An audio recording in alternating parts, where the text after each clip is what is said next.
Looks like on top now, we've actually got Thomas and Trippernn getting this nice advantageous high ground, being contested by someone at the moment. I think that was Paddy, but it's this is an absolute all-out brawl right now. Janice almost losing their life there, managing all of the shields to go down, so they need to find a little bit of respite quickly. Yeah, the problem is with Thomas having a drum gun up on height, he is just raining down hellfire on these players below. Pink's just being deleted, so Paddy's got some work to do to pull them through. We're now at top 10, and this is where placement points really start to build up. Matt's not playing too big of a role for Thomas just yet, but he's going to drop down eventually, conceding the height, bringing it in a little bit closer as Natural starts to decay. And spraying down from above, 5 points per elim. That's why he's so damn aggressive. He wants these duels, and as he keeps on moving, he's forced down to wood. Now that's where things get dangerous with that height, but luckily there's structures below him the whole time. The minigun breaking through, Thomas on the spray. Nobody's safe at the moment, but they have managed to evade him for a bit. He's forced down off height with the building being broken, and 2 players, 1 HP. Martin, safe to be deleted. He spotted a player up close as well. Thomas wants these frags. He wants to land them. Not given any opportunities just yet.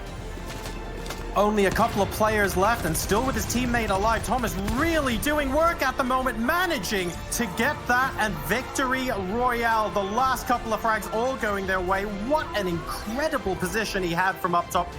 It looks like he's evaded it just by dropping down. He'll survive a little bit longer. All of the pads getting used as soon as Storm Surge popped out there, Mitch. Look at the amount of damage being dealt from above as well, from Thomas's point of view. It's more than 500 rounds as well. He's out of floppers now as well. They thought they had to play, probably 4 to 8, but as he runs into zone, he's so low, Kakarot takes him down immediately. You've seen Maestro die as well. Thomas still harassing on height. That was dangerous though. Trippernn and Thomas almost lost it all.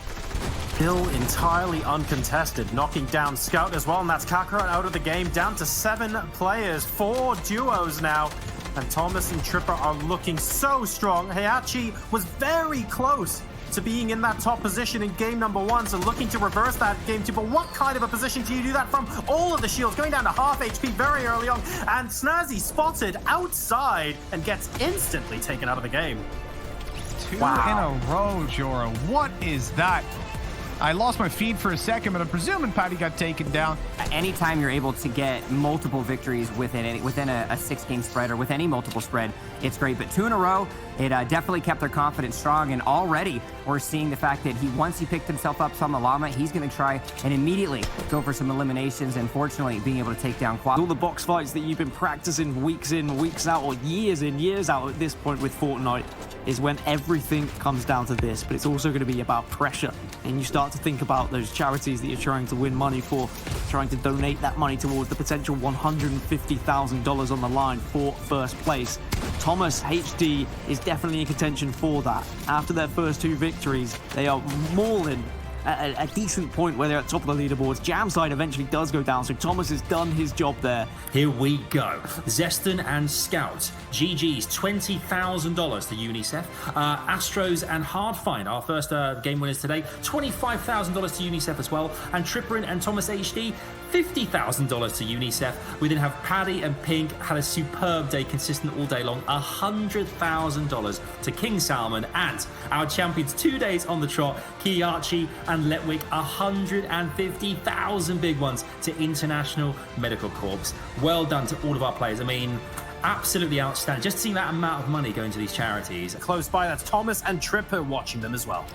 Do we call that a build fight? It looked like just an execution. Yeah, certainly building up to a fight for a second, but then Biz just caught in the open. Now look, they just wait. Oh, Astro, big mistake.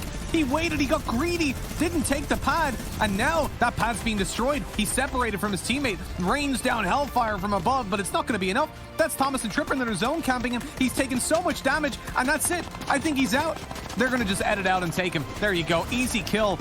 That was so greedy by Astro to look for a frag from up on top of a vantage point. Trippernn down and out of the game now. Thomas is going to have to find a way to do it on his own. Gets a beautiful couple of shots onto Hardfight and eliminating him as well. Oh my god.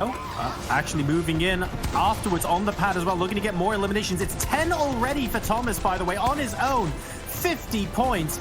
knocking Rasmussen now as well and trying to get as many points as possible. We look at Thomas, we look at Trippernn. They can dominate these fights for sure. And Dan caught in the open and deleted right after. The position where they can actually rain down the damage, but at the moment, they are very much close to the bottom here and kind of stuck, although I guess they just answered my question.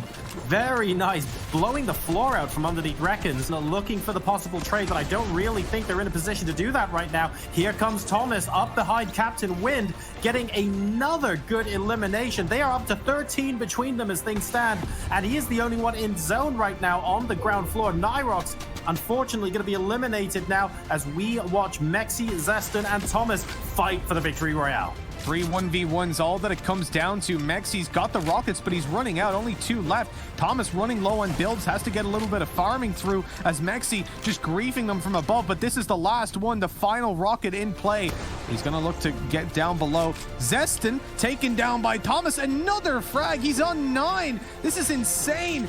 He's on full health as well. Mexi not quite in the same boat, and a breakthrough on the roof. He sees the player editing out to the right. It's going to be a fight for height, and Thomas already up behind him, getting through on the rockets. He's got the edit, puts through on the floor, and Mexi in zone. He's so low. Thomas just needs one more tag. The rocket pumps him off height, and that's going to be it. Mexi is down to fall damage in the end. It's still possible for winning this whole tournament as well. NM7 takes down Shadow, though. He's going to be eliminated. He does get the Siphon. No, he doesn't, because Dexy just quickly swoops in. It's going to be Tripper and Thomas left. Are they going to be able to drop down? Tripper's very low here, needs to work, but Dexy's been able to regain the high ground. This could be massive. Thomas falls, but unfortunately, Dexy gets taken down. Thomas and Tripper are going to take this game with an incredible amount of eliminations as well. Martin and Captain, when we've loved seeing them this weekend, this week, been playing brilliantly. $40,000 to UNICEF. We've got Astros and Hardfind, consistent as well, $50,000 to UNICEF. Tripper and Th0masHD have been sublime, $100,000 to UNICEF. Dexy and Shadow with $200,000 to Garvey, and by 5 points they've won the competition. Zeston and Scout, 300,000 big ones to UNICEF, which is going to go such a long way.